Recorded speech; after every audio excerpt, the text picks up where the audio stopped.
শ্রেণীর মানুষগুলো, কোন 7 শ্রেণী আমি আপনাদেরকে সুন্দর করে এক একটি করে বলবো, আপনি আমি আছি কিনা সেটাও মিলাবেন। আমার বন্ধুগণ, আল্লাহ রাব্বুল আলামিন জানা দিচ্ছেন, যিনি ন্যায় বিচার করেন, প্রথম নাম্বার হলো যিনি ন্যায় বিচার করেন। যেই বান্দা, যেই আল্লাহর বান্দা ন্যায় বিচার করে, এই ব্যক্তিটা এরকম আরশের ছায়া তলে জায়গা পাবে। আমার বন্ধুগণ, ন্যায় বিচারের সমাজে নেই। যদি থাকতো জানা হতো না, যদি থাকতো চুরি হতো না, যদি ন্যায় বিচার থাকতো, কোরআন দিয়ে দেশটা চলতো, তাহলে জেনাকারী পর্যন্ত থাকতো না, ধর্ষক থাকতো না। এই জন্যই বলা হইতেছে, যেই সকল বান্দা বান্দিগুলি আল্লাহ রাব্বুল আলামিন জানা দিচ্ছেন, এই বান্দা বান্দিগুলি আরশের আযিমের ছায়াতলে থাকবে। যারা ন্যায় বিচার করে এরা থাকবে। সেই সকল বান্দা বান্দিরা ক্ষমতা পাইছে, মেম্বারের ক্ষমতা পাইছে, চেয়ার পাইছে, ক্ষমতা পাইছে, দল ক্ষমতা পাইছে, সেই দলের লোকেরা ন্যায় বিচার করে নাই। ন্যায় বিচার না করার কারণে ওই দলগুলো আরশের ছায়াতলে থাকতে পারবে না। যেই বান্দা বান্দিগুলো ন্যায় বিচার করবে, ক্ষমতা পাইছে, এই ক্ষমতাটা এরকম ন্যায় বিচার করবে, এই ক্ষমতা ভালো কাজে লাগাবে, এই বান্দা বান্দিগুলি আরশের ছায়াতলে থাকবে। যারা ন্যায় বিচার করে এরা আরশের ছায়াতলে থাকবে।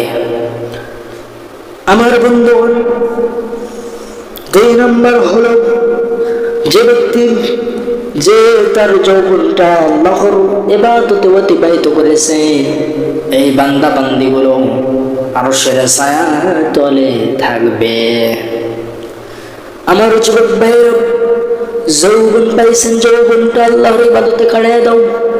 যৌবন পাইছো, এই যৌবনটা ভালো কাজে যদি লাগাতে পারো, তাহলে ওই যুবক তুমি সফল। যদি আল্লাহর ইবাদতে না কাটায় দাও, তাহলে তুমি সফল নয়। এই জন্য যৌবন পাইছেন, এই যৌবনটা আল্লাহর ইবাদতে কাটায় দেওয়া লাগবে। কথা বুঝছেন নি? বুঝছেন নি? নাম্বার 3 হলো মসজিদের সাথে অন্তর সংযুক্ত থাকা। মসজিদের সাথে অন্তরটা সংযুক্ত থাকা লাগবে।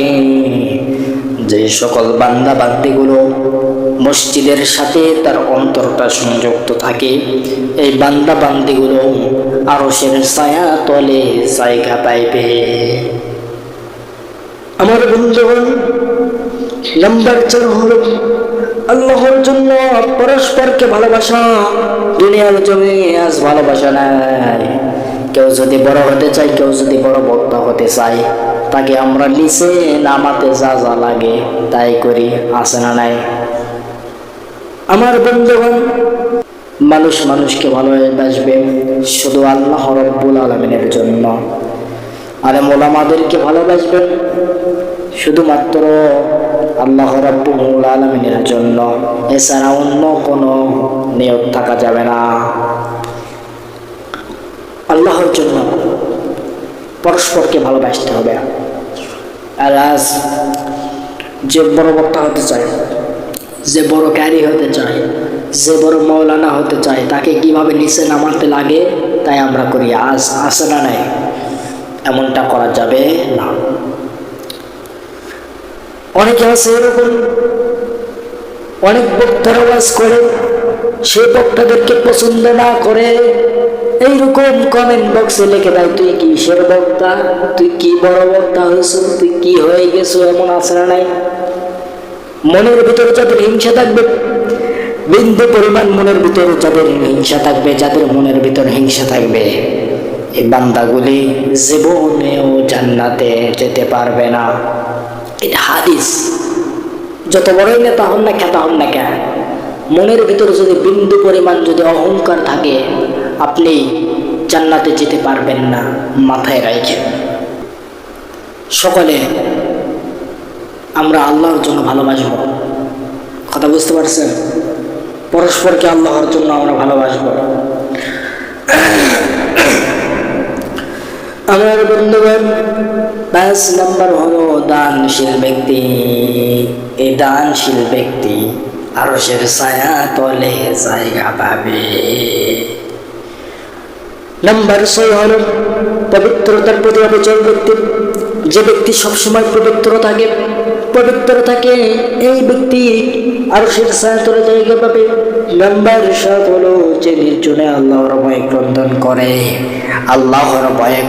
করে, আল্লাহর জন্য কান্দে, তাহাজ্জুদের নামাজে কান্দে, আছে না নাই? এই সকল ব্যক্তিগুলি, এই 7 শ্রেণীর মানুষগুলি আরশের ছায়া তলে জায়গা পাবে, এছাড়া বাদ বাকি কেউ পাবে না। এই জন্য আমার বন্ধুগণ, এই 7টা শ্রেণীর লোকগুলো বললাম, আপনি আমি কত নাম্বারে আছি একটু মিলান।